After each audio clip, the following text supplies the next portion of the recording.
Hello everyone, this is Caleb Simpson, and you are watching my walkthrough for The Legend of Zelda, Breath of the Wild for Nintendo Wii U and Switch.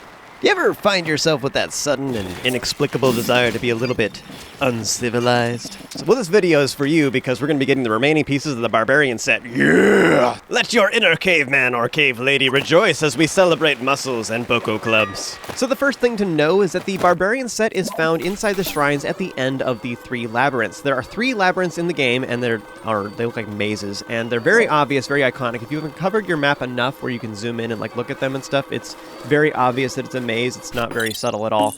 Anyways, so there are 3 of them in the game. One of them is in the top right, one of them is in the top middle in the snowy area, and one of them is in the far bottom left in the hills of the desert. So that is where the 3 labyrinths are located. Now, I actually did complete the Lomei Labyrinth Island earlier on in the walkthrough because we were in the area. It's the easiest one, and it has some really good loot. In particular, I wanted to encourage people to unlock the Travel Medallion, which is a DLC-only item that is also located there. So I wanted people to get that unlocked as soon as possible because it's just a super useful tool. So anyways, if you'd like to see how to complete that labyrinth, then refer to the link in the description. It'll take you to the appropriate video at the exact timestamp so you can see exactly how to do that. Now that we're actually in the meat of the video, what I actually want to talk about is the other 2 Lomei Labyrinths, so we're starting out with the southern one, which is in the desert. Now, how I'm getting there is I warped to the Wasteland Tower, and I'm just heading south along East Gerudo Mesa until I get to Mount Grenache, where the Suma Shrine is. Now, you don't have to unlock this shrine right now, you can totally do it later. However, since we're heading this direction anyways, I think it makes sense. I also just, as a general principle, like to unlock the shrines that are up on top of hills, because it just is so convenient to be able to, like this one especially too, I can just warp here and then go either west or east, either way, along this mountain range, and then I can get to the valley just to the right as well. So it's just nice. Like, having a warp point here is just convenient. So as long as we're in the area anyways, I think it makes sense to get this shrine. So one quick tip for you, we're about to complete the trial on the cliffs, and in order to do that here at Mount Grenache, we need to have the time of day be around 4:30 p.m. is what we need. So we want it to be around, 3:30 or 4 o'clock by the time we arrive. So what I recommend you do is you just throw down a campfire, or throw down wood, light it on fire, make a campfire, then change the time of day to noon as you're traveling there. That way, by the time you arrive, it'll be around 3 o'clock or so once you finally get there. Now, if you start traveling there and it starts getting to be 4 o'clock or it's 5 o'clock and you're like, oh no, it's too late, then just throw down another campfire and make it noon again. But as long as you do that before you arrive, then chances are you won't have very long to wait, as opposed to me, who is twiddling his thumbs in this recording. So in hindsight, I sound very intelligent, but yes, you should totally use a campfire on your way here so you don't make the same mistake I did. So once you arrive, you can optionally read the Mountain Peak log, in which a researcher was here for a while. They were trying to figure out how to access the shrine, and they found a riddle. I don't know where they got this information from, but the riddle was that there's a pedestal that is on the wall of the nearby cliff face, and it will glow at very specific times of day. But the riddle states that if you cast a cold shadow on the center of the pedestal, it will open the shrine. So this will then get you the shrine quest. Now, you don't have to acquire the shrine quest. If you unlock the shrine, it'll just complete it all automatically. So whatever you want to do. So the goal is that we need to pick up one of the nearby snowballs and then get the shadow of the snowball to land on the center of the pedestal at the correct time of day, which is somewhere between 4 o'clock and 6 o'clock. So the first thing you want to do is change the time of day to noon if you haven't done it already, and then you want to take care of the nearby Octorok, because otherwise this thing will not leave you alone. I swear, these guys are like the most annoying enemies ever. Ugh. Now, if for some reason you don't have wood on you, and I don't know how that could be, but if that's the case, you can use the nearby campfire that is in the dilapidated hut, and you can use that to change the time of the day instead. Now, I don't think the size of the snowball actually matters at all, but if you want to make them a little bigger, just literally toss them right next to the house, because there's still just a little bit of an incline. They'll roll down into the puddle safely and stuff. This guarantees, too, that they still stay small enough that you can pick them up, and so you want to make sure that you can still maneuver them around. At this point, we have a couple different options to cast our shadow. One of the easy options is to simply use the puddle that is close to the edge, and you can use a Cryonis block underneath your snowball after you've placed it, and just make sure that you put the Cryonis block right underneath the snowball. And this way, because if you have it a little bit too far off to one side, then the snowball could just roll off the edge, and that's really sad. It's really sad when you get a perfectly placed snowball that you grew, and then it rolls off the edge, and then you're like, no, you have to start over again, especially when you're running out of time. But anyways, now that I'm looking at this recording after the fact, I was trying to place my Cryonis block as close to the edge as possible, just to make sure I had enough height and stuff like that. I think that doesn't matter, actually. The more I'm looking at this, I think actually just placing the snowball right in the middle of the puddle, it would be better overall. It's way easier. It's super simple. So rather than struggling to find the perfect position, don't worry about it. Just place the snowball and the Cryonis block right in the middle of the puddle. This will work just fine.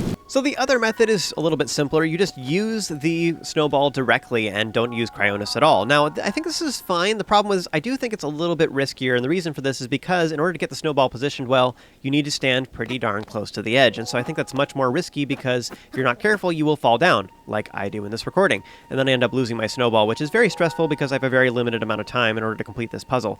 So another quick note about this, I'm not entirely sure on the exact time frame of when you need to be able to do the snowball thing. I think it's somewhere between 4:30 and 5:30, so you have a very limited window here.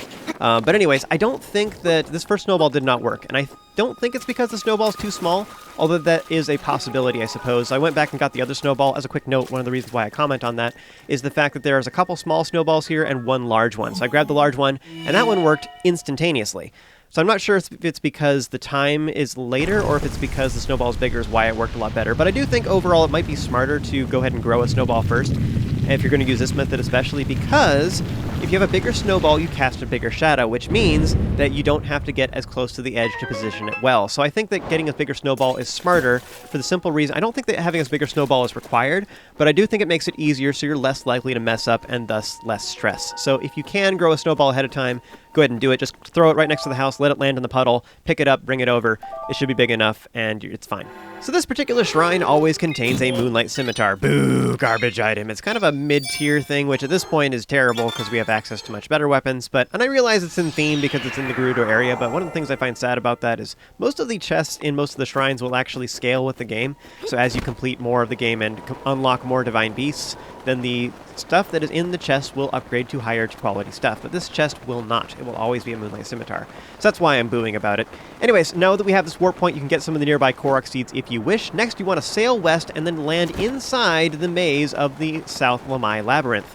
Now, in order to do this, you just want to go to the one that's on your left, and right here you can go right in this corner inside, and like towards the middle, right before you get to the malice, and this will lead you straight to the shrine. It's super great. So on the map, it's going to be the far bottom right corner. That whole cube, you just land right there, as close to the center as you can, and this will allow you to access the shrine super easily. So we can bypass like the maze entirely. Isn't that sweet, though? If you know where to go, it's awesome. This area looks really intimidating and everything, but if you know where to go, it's not a big deal. Now, next I'm going to show how to actually maneuver through the maze itself, and along the way, I will show a couple goodies we can grab if you would like. Now, the only two things that are worthwhile here, in my opinion, are the gold rupee and silver rupee. Ironically enough, the gold rupee is way easier to get. The silver rupee is really complicated and hard in comparison, so which is ironic. But anyways, so as soon as you enter, just follow the right wall. By the way, inside these mazes, there's often like holes in the walls that you can walk through and stuff that you can't see on the map. It doesn't show this, so there's not really a good way to know that it's there until you arrive there, I guess, is the best way to say that. So it is a little bit weird like that. Anyways, you want to enter through the hole that is on the far left side in the center of the map, and this will allow you to get through here. Next, you want to climb across all this malice so you don't have to deal with it. You can actually just run through it and just deal with it and just eat some apples or something like that, and it's fine. But anyways, continue towards the middle here on the right side. Yeah, in the top left corner, go to the middle on the right side, and this will lead to a chest containing a gold rupee.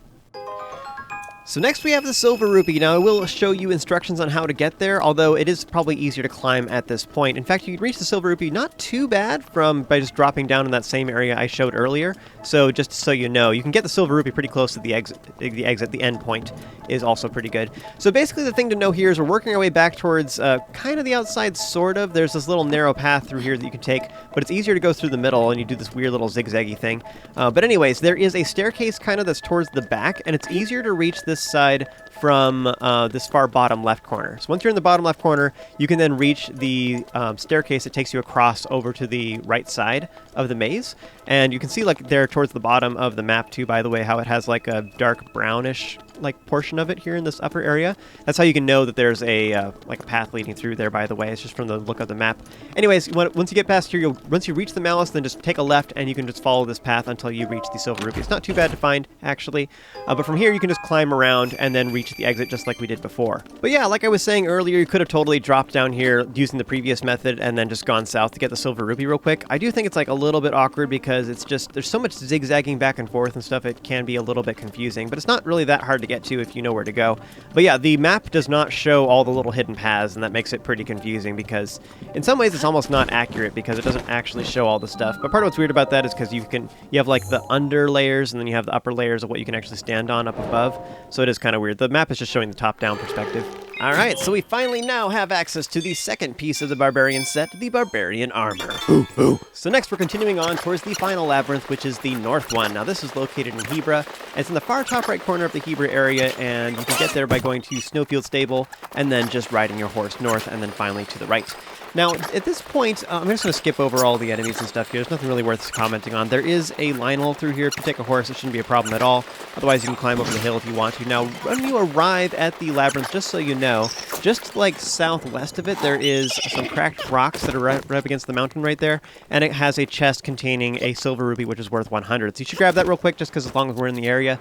Again, like overall, I don't really feel like all the chests are worth going out of our way to get. However, some of the ones that are really convenient like this, I figured you might as well. Alright, so next I will show completing the labyrinth itself. So, first of all, I'm going to show a cheater method, so if you want to skip most of this and not get a bunch of the goodies and just go straight to the end, this is the way you can do that. So what you want to do is just climb the wall. Now, the easiest way to do this, if you don't have a lot of stamina, I say that because I don't know at which point like people are in the game when they're watching this particular video, but if you don't have a lot of stamina vessels yet, then what you want to do to salvage it a little bit is you can get on top of the nearby hill and just climb up and then sail to this. You'll use less total stamina this way, and that way you can climb, you get up halfway about up the wall, and this way you don't use as much, and also if you don't dash, like while you're on the wall as well, by jumping with the X button, this will allow you to save some stamina as well. You can also put on some of the various climbing gears, and that will allow you to climb a little bit faster. However, that also will make you take damage from the cold.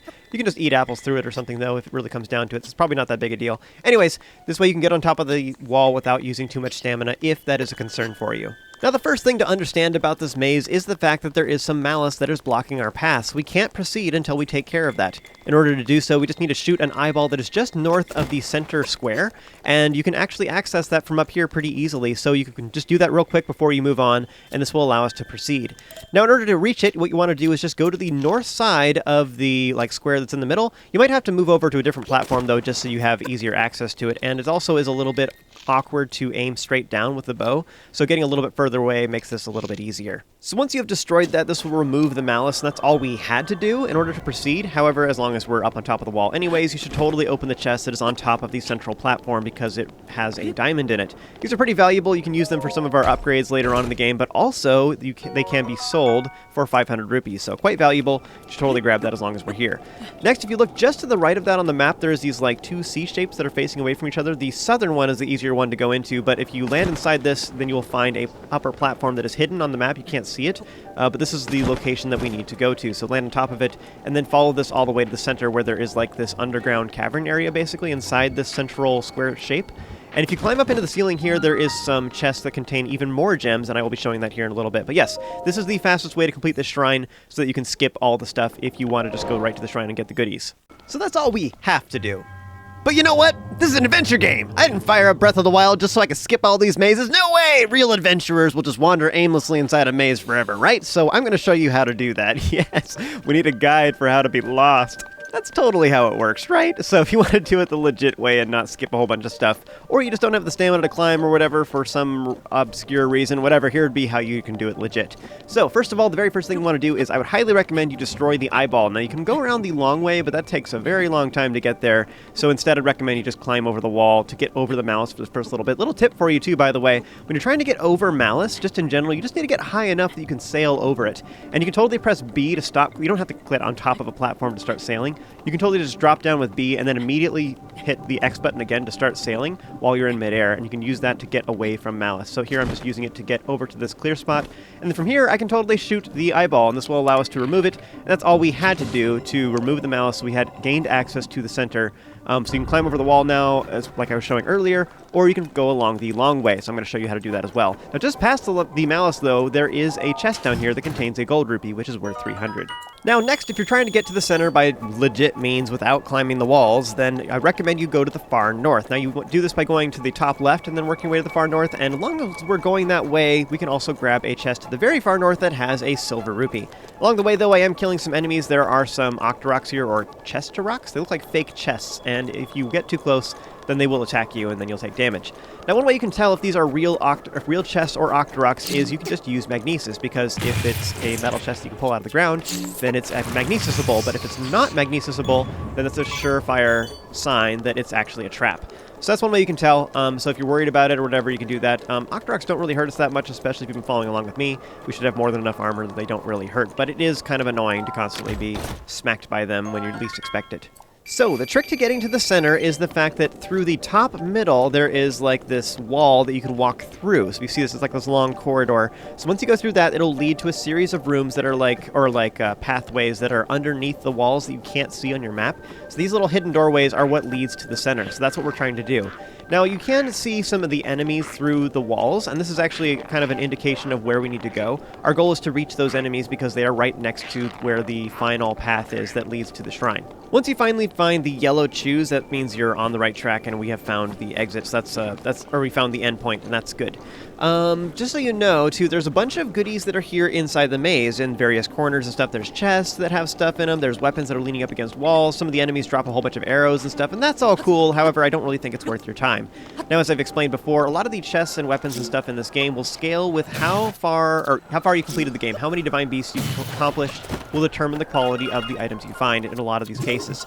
So there is some stuff here, but it's all low quality for me at the moment, so it's not worth my time. But even if it was high quality stuff, I still don't really think it's worth your time because you can get similar items or even better items in other locations. So even if the items are good here, it's so far out of our way, I just don't think it's worth it. So I wouldn't bother marking your map for farming locations here. It's too far out of our way. It's not close to a warp point or anything. The warp point that's here, you have to get from inside this little area, so it's kind of awful. Anyways, once you finally arrive at where the shrine is, there is actually a hole in the ceiling that you can see, and you can climb up there to get some more chests containing gems. You should totally grab all those real quick before continuing onwards. I think the ruby and the sapphire in particular are quite valuable. Alright, so we finally have the final piece of the Barbarian set. Yes! Now make sure when you get outside that you go ahead and get on top of the central platform to get that diamond. Although this is kind of funny if you went the maze route, that's the only reason you climb up there now, in case you forgot. But if you're climbing up there anyways, you could have just dropped down and go straight to the shrine anyway, so I'm not really sure what the point would be of doing it in that order, I guess. But anyways, make sure you grab the diamond before you leave. Now, the Barbarian set, I feel like, is both really good and also kind of bad. Bad because it takes so long to upgrade. It's kind of expensive, and I feel like it's one of the harder sets to upgrade, in my opinion. So it is just very time-consuming. It's quite the investment, and it's one of the last sets you'll probably complete in the game. But it is kind of nice. Like, having 50% damage all the time is cool, and if you can upgrade it to 2 stars, it will also reduce the stamina cost of your charge attacks. Very useful for two-handers in particular. You can spin to win on bosses. It's great. By the way, you can totally just only equip the Barbarian set after a boss or Lionel is stunned. So once you get them on the ground, quickly equip the Barbarian set, attack them. Once they get back up again, swap to your other higher armor value pieces so that you don't die. But yeah, it's always up to you to decide what you want to have for your main armor set for the passive bonuses versus what you accomplish through food. But the Barbarian set is kind of cool because it's good like most of the game just in general. And then you can accomplish whatever else you need through food. So for example, you can go anywhere in the game and get fireproof or chill resistance or heat resistance, and you can do that all through food instead. You can have at least 12-minute duration, if not 30-minute duration for some of those things. And that's really, really good. That's all you need to explore an area, you know what I mean? So having the Barbarian set on all the time isn't necessarily a bad thing. But yeah, that's the end of this particular video. As always, thanks so much to my Patreon supporters for helping to make this possible. And if you enjoyed this video and found it helpful, be sure to throw a like on it, subscribe, and stay tuned for more content just like this. Remember to stay awesome, have an amazing day, and I'll see you next time.